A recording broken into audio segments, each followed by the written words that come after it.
infectiously optimistic, and that's what GAM will have to be coming into this series. Obviously, replaced 3 of their players going into the BCS playoffs, and yeah, we saw them struggle against Fnatic, and Loud, they look pretty good, I'll be honest, against top esports, right? Like, obviously they lost, and it was pretty convincing in the end, but they were able to find skirmishes and find fights that even got them praise, I think, from 369. For sure, and I feel like this series has more unknowns to me than most series, because I'd say the way that Loud got their advantages in their loss to TES was by like over-grouping and just mobbing mid lane and kind of surprising them with their aggression. But then also, like, the way Fnatic demolished GAM was a lot through team play and playing side lanes properly. So, like, I do agree with the desk. Loud is going to be the favorites here, but, like, how they choose to approach the game is very unknown for me. Like, do they just play what they're comfortable with and, like, mob around the map and start fights? Or do they see, like, hey, wait a minute, this GAM team might be really disorganized. Let's play, like, smart and reserved and macro. Like, I just don't know what we're going to see, but I'm hoping that it's just going to be that head-smashing team fights that are most exciting. I'll be honest, I love me a bit of macro League of Legends, but after 2 games of it, I would like some more fighting in the early game at least. Senna locked in here for Loud to kick off. Root undefeated on that across the course of the CBLOL so far this year. Rumblefire and Kalista, their bans. Varus, Lucian, and Jax, the bans by GAM, and they will lock in Talia Tristana to kick us off. Tristana was a big pick for them in that first series. They wanted it to flex, but now it's like with the Talia, it could actually still be a flex. You can move Talia to jungle, Tristana to mid, Tristana also to bot lane if you want to. So a little bit of flexibility still. They want to keep it open with that pick. And honestly, I feel like with the way this team has been drafting, they're just going to be picking Tristana every game that is up. Yeah, seems like it. Easy Love did not play it during the CBLOL, but we have seen it a couple of times already by Emo here at MSI. We'll see if Easy Love decides to pick it. And it does, if you pick it in the AD carry role, tends to be a more aggressive lane. You want to be jumping in. You want to be trying to get that explosive charge reset so you can then jump around the fight a little bit more. Senna Nautilus is what they'll have to deal with in the bot lane. Azir locked in for Tinnos, who is having a superb MSI so far. I mean, Tinone's often, when you get to the international stage, is the shining light for the CBLOL and continues to be a great carry in the mid lane for Loud. Yeah, lots of international experience for Loud, so they can definitely move on from this stage in the bracket. They have done that in the past. To them, they need to make sure they're not looking past GAM before trying to actually advance to the bracket stage, but they're 1, 2, 3 in the draft. Like, no one's going to be unhappy with that. Senna Nautilus, one of the most dominant AD carry support, mainly because unlike other Senna lanes that just kind of need to stay bottom lane, like, the Senna can actually move wherever she wants to, and once the Nautilus has 3 points in E, becomes this, like, undivable tank under the turret. So it's just such a flexible duo in the way that they can actually play the map, and then it's still strong scaling. Like, it's a little bit of an overpowered combo, so people are going to be really happy that they have that early. Senna Naut, Senna Tom Kench, the ones we tend to see. Nautilus has a little bit more CC. Twisted Fate and Kasante banned away by Loud. Olaf and Poppy removed by GAM. They'll lock in the Renekton, saving their last pick for either AD carry or jungle. Yeah. I wonder what we will see from them, whether Levi will be put onto something a little bit more aggressive. Does like the Lee Sin, and with the Poppy ban, obviously that's good into Rakan and into Renekton and into Tristana, but maybe we see a Lee Sin last pick here, and Tristana flexes down into that AD carry role. Yeah, I'd like to see, I mean, honestly, whatever you're comfortable with, the Sejuani doesn't have the pairs at the moment. There's no melee mid laner that makes Sejuani particularly powerful at the moment, so Lee Sin makes sense. Second most played. But Loud agree, and they'll take it away. Croc will be on the Lee Sin now, looking towards top. If you want to go for a lane swap, you can go for something like the Ornn, just put Robo on a tank. Team fight. It's so strong, isn't it? You already look at that Loud comp. Like, if Root is able to stack up well on the Senna, you are so powerful when you get to those mid to late game team fights. Yeah, you have to be a little bit careful in the early game with Azir Ornn, but if you make it through to even mid game, your team fighting just becomes so dominant. So really, I think Loud is definitely playing this a little, I'd say a little conservatively with the Ornn, not trying to take a more aggressive thing in the top lane, especially because Kiaya is one of the strengths of this GAM roster. So I think Levi and Kiaya are going to try and play like really top side, and maybe Emo can contribute later, and it's going to be about Robo just holding on early game, because I think if he does, Loud has a much better scaling team coming. Totally agree with you there. If we were in the earlier portion of 2024, have you heard of a lane swap, Jats? Why would you ever play top lane if you can just put Ornn bot lane by himself and let the Senna stack for free in a side lane? You think they're going to lane swap? I think it's possible. Oh, yes, I agree. It is possible. I just like trying to be excited about them, you know? I think a lane swap could work. You get yourself away from the bot lane Tristana, which can just jump in. I don't think there's too much threat on the Ornn if he is under that tier 1 in the bot lane. Yes, Xin Zhao has damage, Renekton has the stun, but you have the Bellow's Breath. You can avoid some of that CC, so I think there's a possibility for it. I'm not saying it's a probability for it. Yeah, I'd say Tristana is kind of the lane swapper, because you have enough turret damage with Trist that you can with the explosive charge. Overpower a little bit of the early Okay. game turret fortification.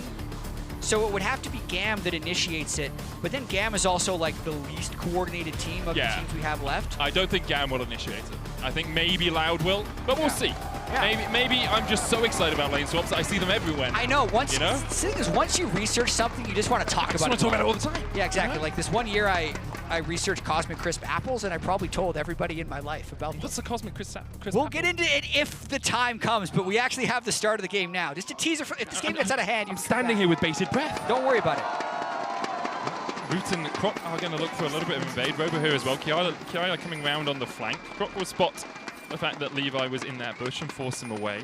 Obviously, Senna can just roam with the jungle early on if you want to get a few stacks. Do kind of want her in a lane as well. Into something that is melee makes it a lot easier for her to stack up. The Tristana and Nevakan not too easy to get early stacks on. But although the lane swap, it gave me the promise of materializing, it feels like it is not going to now. Yeah, and I do think like we might see fewer lane swaps later in the tournament. Like if both teams acknowledge that they know how it works, then no one's going to actually want to initiate it unless there's a team comp that really gets favored by one. So like the fact that there's no hyper-aggressive bot lane Jinx Lulu that would push someone to want to lane swap, and there's no... Oh, you mean like a... Okay. Yeah, exactly. So like I think... And we've discussed it before, but I'll just retell it for the viewers. Like, one of the things that forced lane swaps to happen over in Europe is, like, when you have a Kalista Ashe that is just going to completely deny you in the first 3 levels of the game and then dive you under turret, hyper carries become, like, unplayable. So if you practice lane swapping, you can pick a hyper carry, send a top lane, and then you're just going to have better scaling. But then there's the added benefit of if the other team actually has no idea what they're doing in lane swapping, you're going to win the game automatically. Yeah. But as soon as they actually study it, put the adequate amount of prep in and start matching you, then you kind of start questioning why you're even doing it in the first place, and it'll stop again. Because like there really are mechanics in the game to make it disadvantageous. Yeah. That's how it disappeared in the first place.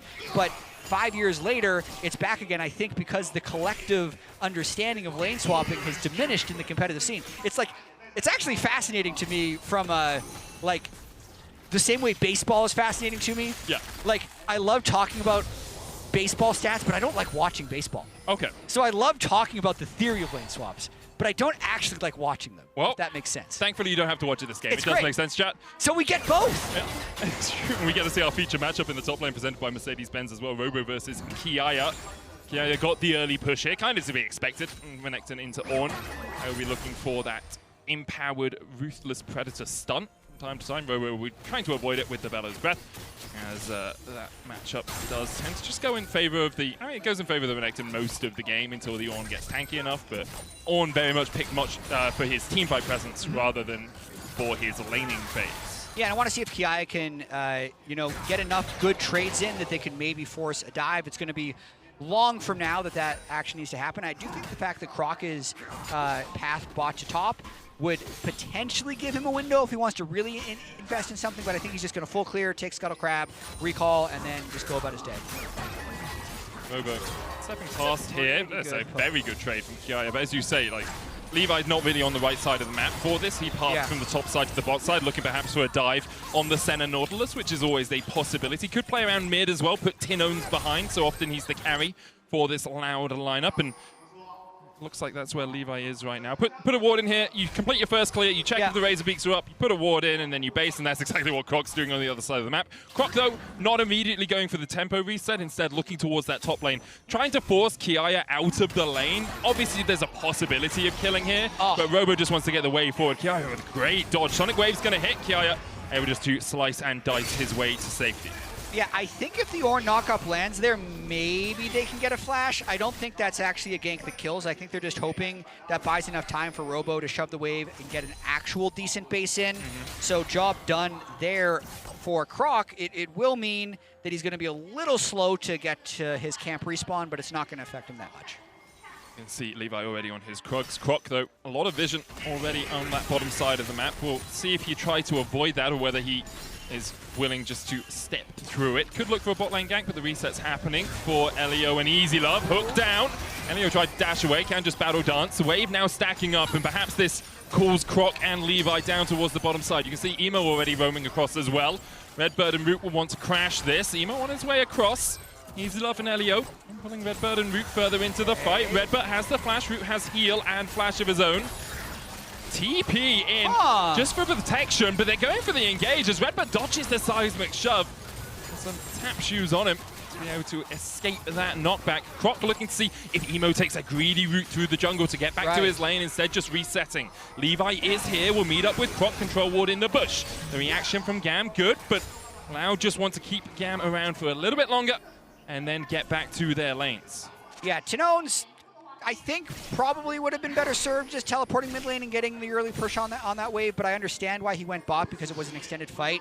And the question we asked in Champion Select, Medic, of how Loud is going to approach this series, from the looks of this early game, very conservatively. Yeah. They have picked excessive scaling. The pressure is actually on GAM to make plays happen right now. And even Redbird, like, he's only doing that hook because he sees the opportunity of a recalling member in the bottom lane, and he can just delay the recall and mess up their tempo. They're very, very conservative with their play right now, which is, I think, still a path that can lead to victory.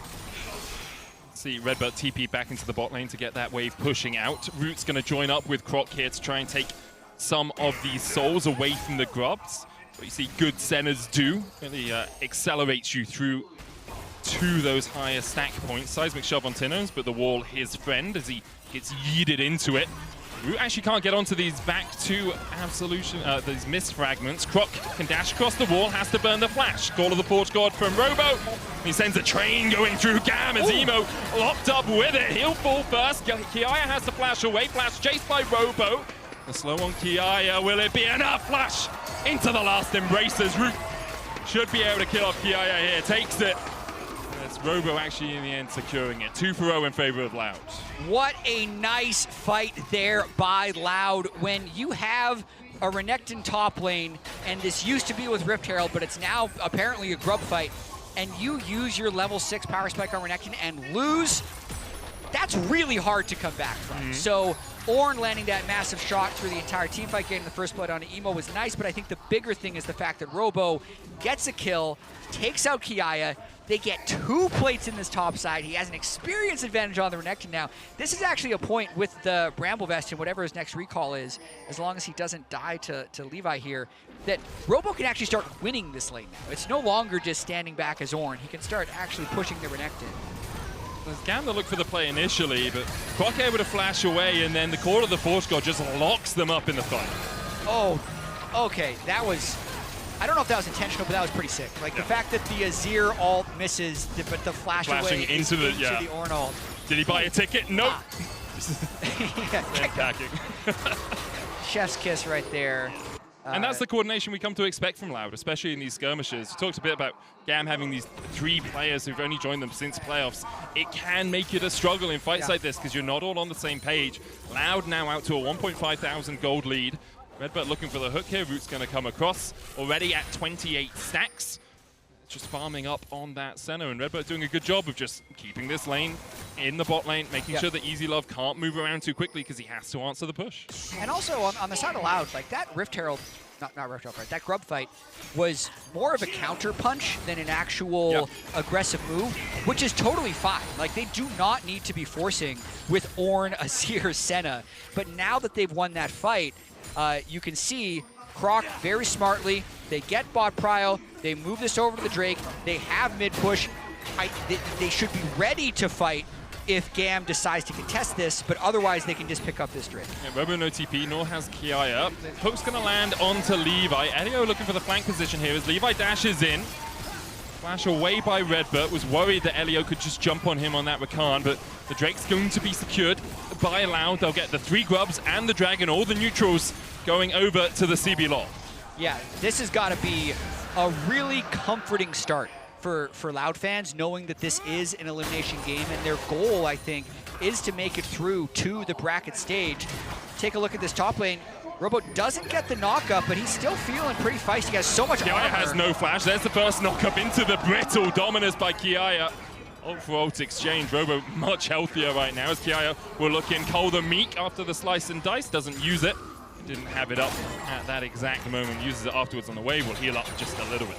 I mean, super well played. He's got a teleport advantage. He gets the Renekton ultimate out. That means Renekton can actually not impact the game until his ultimate is back again. Robo's going to scale better anyway.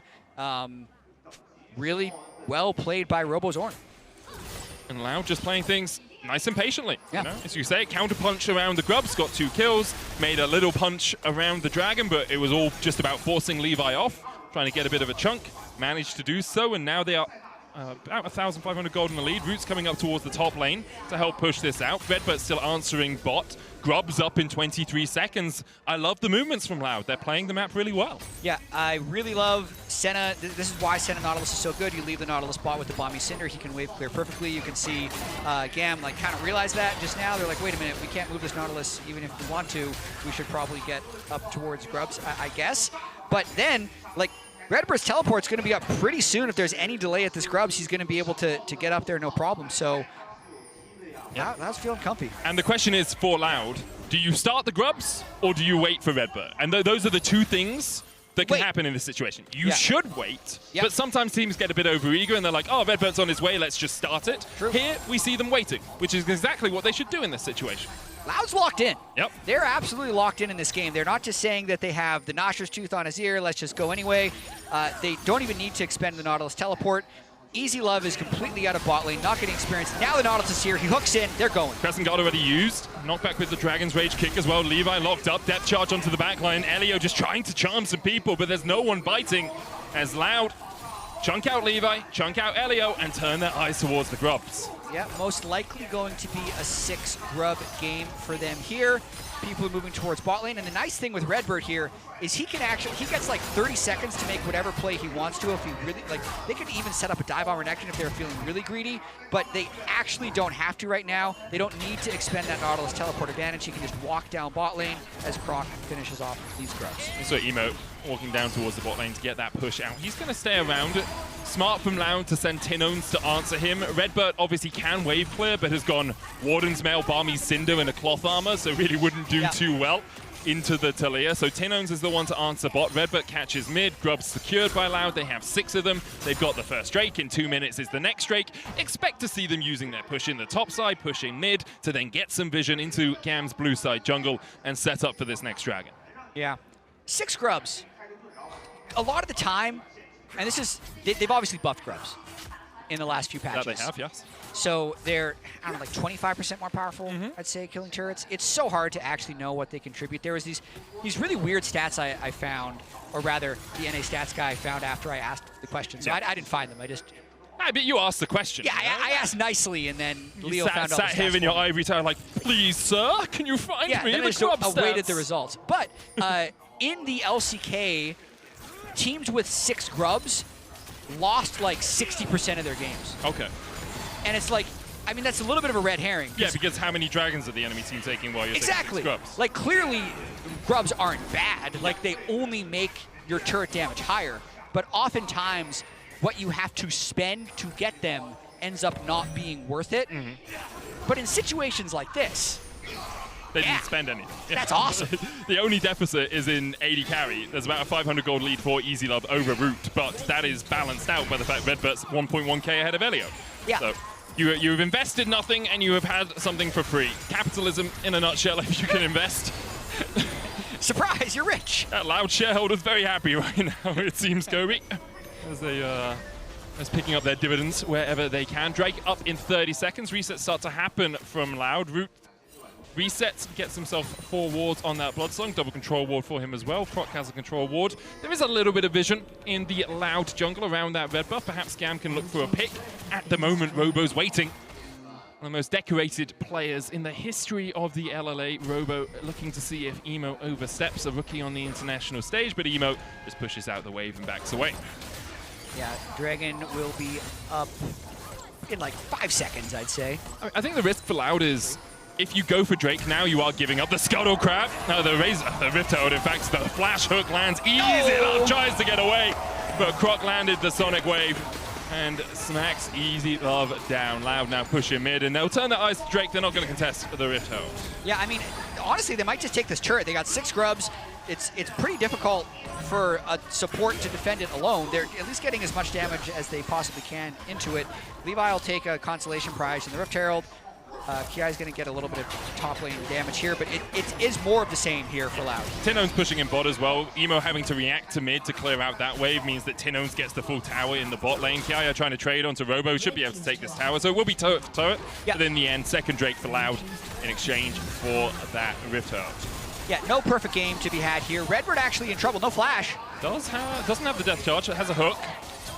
Dredgeline his way to safety. Levi looking to see if he wants it. The charm going down as the quickness lands. Root has to flash away. Emperor's Divide. Tinone takes a second tower as he continued his push in the bot lane. The collapse begins with the Weaver's Wall. Tinone's on the wrong side of it. Root the first target, but Croc comes across. Emo able to dodge away from that. Tinone's leading them on a merry chase through the jungle and just dashes his way to safety. In the end, Loud almost punished for their greed in taking the tier 2, but not quite. Yeah, the gold lead's only going to extend for Loud. I want to go back just a little bit. Levi's going to be kicking himself there, not standing in front of Redbird's hook there, knowing it's a flashless Nautilus. I think they could have secured at least that kill, but not to be. Then that pressure that they used buys enough time for Loud to kill that interior turret, get a huge amount of gold. You can see MasterCard landing comment snapshot right here, 1,500 gold. For Tinone's, our guy that they talked about on the analyst desk for performing so well in their first series defeat, but definitely stepping up and playing great here in the first game. The game hasn't been about him at all, right? It's just he's farmed well and he's taken towers, done exactly what he needed to do in this situation. Currently sitting 0-0-1, only 13 CS up, but because his team is in the ascendancy all the way across the map because he got that tower in the bot lane, or both of them. In such a strong position. Now Loud grouping up as 4 in the mid lane. Robo does have the TP, but he's fighting with Kiaya right now. Elio looking for that flank position. Jumps onto Tinone's, flash away, the hook into the depth charge. Knocked back with the seismic shove. TP comes in from Kiaya, counter TP by Robo. Kiaya has to run away immediately, and the tower almost falling. Croc looking for it, but Loud can now step up with their frontline tank and take out the turret. They put up a Emperor's stun disc as well. And in the end, Loud win out on the fight again already. Yeah. 4,500 gold ahead. This is one-sided. This is like, what is this reminding me the most of? When the Empire invaded the Rebel base on Hoth. Oh, really? You know, yeah. Loud are just here with the AT&Ts. They're destroying all the turrets. Yeah. The Rebels, you know, GAM are just like running away, trying to escape. So actually, this reminds me a lot of 2020 TL. Okay, I mean, that wasn't where I was going, but yours is more pertinent as a reference. Yeah, I mean, impact on Ornn, Brox on Lee Sin, Jensen on Azir, Core JJ on Nautilus. Took a while for us to pick up the Senna, but, you know, tactical played a little bit later. Yeah. But there's something good and bad about winning like this. The good thing is you've won a game. Yeah, that's the really good part. Yeah. Kiaya's getting caught out here. He's going to die. Good roam from Tinone's to get up here, clear out the vision. In the end, GAM have to find picks, but they really can't find anything on this map. It's like, we won a lot of games that year. Sure. In 2020 as DL. 15-3. But we didn't win the split, and we didn't make out of groups of worlds. Okay. Right? And like, I really, this is like a regular season game. Like, you're doing this because it's a really good way to beat teams that you're better than. Sure. You don't, and the reason that is because like, you're gonna be better than all of them individually, which that team was in lane. But you don't actually need to have like great teamwork or great understanding to win with comps like this against inferior opponents, which is what it's looking like in this Loud game. And this is a slow game. I'll talk about Cosmic Crit battles later, but I think this is going to be an important point. It's like, I almost worry that this is teaching them, like, almost bad habits, if that makes sense. Because, like, I feel like there are so many margins in this game that they're just not pushing because they feel like they don't have to. So, but if they want to make it to bracket stage, they're going to have to. And it's like one game. This is a stupid point, but I do want to bring it up. I think it's a good point. I think that, in my eyes, if I were on Loud right now, I would say, let's not experiment in an elimination series. This is a great game one strategy. Yes. This is like, win this game. If you want to mess around a bit in game 2, if you want to try something a little bit different, as Croc is caught out, Dawning Shadow going off, didn't quite give him enough shield as he will be killed off. Elio takes the kill, Redbat has to flash away, dodges the seismic shove, Robo looking for the flank, has the Call of the Forge God coming in 3, 2, 1, won't need to use it yet as Kia is still flanking, Robo's going to flash, the chase continues as GAM will find another, and now GAM with 2 kills. Dragon up in 20 seconds, Rip Herald up 10 seconds on Baron. Do you just rush down the Baron? I think they're gonna try. I think it's the window for them to pull it off. I mean, that's a massive fight that they just found. We've been kind of lulled to sleep in this game, and I feel like Loud was as well. And now, with Robo down for 19 seconds, there's Hex Gates. They can't kill this Baron fast enough. Loud is going to stop this. Elio is in a good flank position, doesn't have the quickness, but he might just try and keep Croc away from this. Kiaya dashes in, they get one, Roots down now. Redbird trying to get away, no flash on him, remember, as he burned it in the previous play. Croc joins the battle, Tino's putting all the damage down from the side, but he just doesn't have the DPS right now. Croc looking for that re-engage, TP behind as Robo's going to join the battle with the Call of the Forge God. Will his prayers be answered? Croc jumps onto Levi, knock-up lands, but only onto Elio, who can flash and dash and escape the battle. In the end, Levi will fall, but GAM have begun to even out this series. The Baron begun by Loud. Roots on his way. Do you have the damage? Tinones does have the Zonyas and the Nashes complete. Do GAM know it's happening? I mean, they should, but they don't have immediate vision on it. They have double TP, actually. Emo can come as well as Kiaya, who has the Sterix. He's incredibly tanky. Get in there, Renekton. Kiaya's looking for it. Has the flash. Last embrace. Slows him up. Dominus going in as well. Croc and Robo on the Baron. It falls down to 1,000 on the backline. The Emperor's Divide comes out. Croc able to secure the Baron. Now Robo having to try and get the hell out of there. The chase continues. The quickness in. The last embrace will stop Elio in his tracks. Death charge out by Redbird. He'll sacrifice himself for the good of the team. Tino tries to put the damage down from across the wall, but he doesn't have the mana to do so. Redbird's going to die. Reset the easy love. Not in time to get onto anyone else. Loud get the Baron after a messy sequence of events. And this game did just get a whole lot more interesting. Thank goodness GAM has accelerated that for us. I mean, risky call there by Loud to try and take that Baron. I think that the safe call would have actually been to just take their third Drake, get themselves on Soul Point, because no one was taking that Baron after they were able to push off the fight. But because Levi was dead, they knew they could at least secure it, right? Which is what they did, but then they did lose the fight afterwards, so the gold ends up being remarkably close in this game as it snapped back a little bit. For Loud, the benefits are you did get the Baron. You almost lost it. Croc was able to secure it against no jungler. You lose the third Drake. GAM getting their first of the game, but Loud are still ahead where it counts. You still have a 2,500 gold lead for Tinones. He's on his way to his next Titan, likely a Rabadon's for that Azir. You are still ahead for Redbird as well, and the gold difference between Easy Love and Root isn't that monumental. What can Loud get out of this Red Bull Baron power play? You have a couple of Baron buffs remaining. Levi looking for Tinones, but Croc, Root, and Redbird are on their way to protect. Kiaya's pushing in the bot lane. The wave cleared out means that Loud have to wait for the next. Robo in the mid lane is pushing for this tier 2 as well. Now he can come across, has that Call of the Forge God. Such a long range ability. The Weaver's Wall tries to separate the minion wave from the tower, but a cannon minion will do quite a lot of work here. Easy Love dashes in, doesn't have the flash, knocked up with the Call of the Forge God. The Dawning Shadow, the knock-up. Oh, Robo! Can't quite get the kill as Easy Love burns the flash, the Bella's breath. Easy Love, the minions! It's Rob's day today as Loud continue to push in top. The reaction from GAM not there in time as Robo shows why he's at the top of the CBLOL. Quickness in. Elio looking for the engage, can't land it onto anyone. Gets the double quickness on the backline, but that charm is just not enough. Kiaya kicked in with the Dragon's Rage. He tries to trade onto Croc, but the inhibitor should be the target. Seismic shove, lands on 2, the knock-up with the Grand Entrance. The chase in, the Emperor's Divide. Sterax, Levi, dashing forward, GAM holding on for their lives. Their fingertips on the edge as Loud begin to push them off. Who's king now, say Loud as they force GAM away. That's what we like to see, Medic. What a battle we saw. Robo getting the kill onto Easy Love, and then everybody else says, well, if they're gonna throw down, we may as well on the top side. Loud come out barely on top of both engages. Let's watch this one more time. So Robo definitely semi-runs it down to start this because he wanted to finish the turret, didn't respect the damage of Tristana, but watch this. So gets the brittle, detonates it. It's the Senna ultimate that always gets you. But then like right here, it's the Baron minions are so strong that it's not even a tick from Robo. And how did that last Tristana not do anything? It was like a pebble against Robo.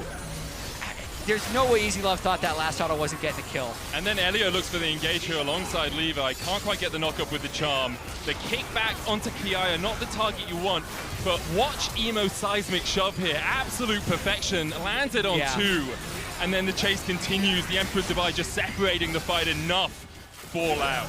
Who got the Tinone's bounty? Okay, it's going to be Xin Zhao. Would have definitely loved to see that go over to Emo, and I mean, honestly, Easy Love, but he was already dead. The people in that fight. So, Loud actually in a huge amount of control. Yeah. For as spicy as this game has gotten. Their dragon stacking is slowed down, but I think the scaling is turning on. It's a 4,000 gold lead, but it's also probably an additional couple thousand because of the upgraded worn items. And they're going to continue trying to push. They're just going to try and take down more inhibitors while they have one exposed. And got that top lane inhibit, which is so important because it's Easy Love who has to try and answer it. Levi counter jungling right now, but his base begins to lie in tatters. This inhibitor tower in the bot lane getting chunked out. Elio looking for the engage. Robo still tanking. Dredge line onto Levi. Looking for that backline. Croc going in. Dawning Shadow across. Robo low. Levi the same. Crescent Guard though, keeping him healthy enough. Seismic shove. Only lands onto Croc. The grand entrance flashed away by Elio. And Robo finds the knocker. There's 3 for Loud. And they'll look to make it an ace. The flash away by Emo will let him live for another day. But his teammates cannot say the same. Loud now pushing in the top side, looking for the win. That is a nice way to finish for Loud. Some high execution team fights where they're winning on the margins. Robo really with the 1v1 on the Trist, kind of 1v1 on the Trist in mid lane, and really just the re-engage on that team fight, making this a swift 26-minute victory. It was patient, it was methodical, it was composed until it wasn't, Jap. It got very messy near the end. But Loud do thrive in the skirmish. That's what we praised them for earlier at MSI. And even though things were slower early on here, they played to their outs, they played to their win cons, and using that early game lead, were just able to win out in the end. We'll see if they can continue it through this series. Yeah, and I mean, Ornn, Azir, Senna Nautilus, huge scaling, very reactive in the early game for Loud, which, as we mentioned, is very good for game 1 in a series. I don't think they make it to bracket stage like that. So now that they have this 1-game buffer, even though maybe they just run it back again in game 2, but I would say I think we're going to see more aggression from them in game 2. We'll see if we do. As a reminder, don't forget to log in to lolesports.com using your right ID to an exclusive MSI 2024 drops. Now we're going to send it over to the analysts to break down that game. And we're back here.